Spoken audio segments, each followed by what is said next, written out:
give you my best insight at this, my best practice at this, but it's not as tangible perhaps as some people would like. I'm not personally that much into the school of thought that there are these behaviors or rituals that if we force them, something will happen. I think this is how it works. There's a great book out now, Tiny Habits. I forget the name of the author. Shame on me for that. It's lying next to my bedside table. Tiny Habits, which speaks to the ritualized things that we can do. I think it's bigger than that, and I think it has to do with what I'm really here to achieve as a human at this time on this journey, my call to action through my purpose. What is it that really matters to me so deeply and intrinsically that, this is a hackneyed phrase, but that it'll get me out of bed in the morning. I have crystal clear clarity on what it is that truly speaks to my purpose.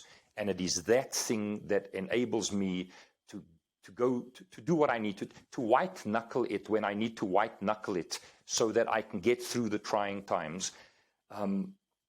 I think that Jordan Peterson got it exactly right when he said that all we need to do is try to be a better version of ourselves today than we were yesterday. Now, that's something that I'm deeply focused on myself, that I today just want to be better at what I did than I was yesterday. And some days I'll fail, and some days I'll get it right. But that I'm very focused on two things. What sits at the core of why I'm here, why I'm living this life? What is that call to purpose for me?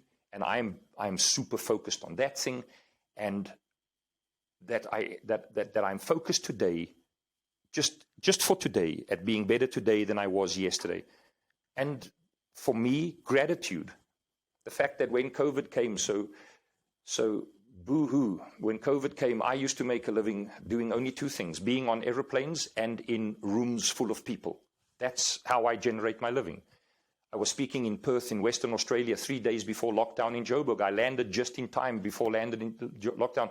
And that career was gone. So boo-hoo for me. I mean, here I am. I could pivot and move into the digital era.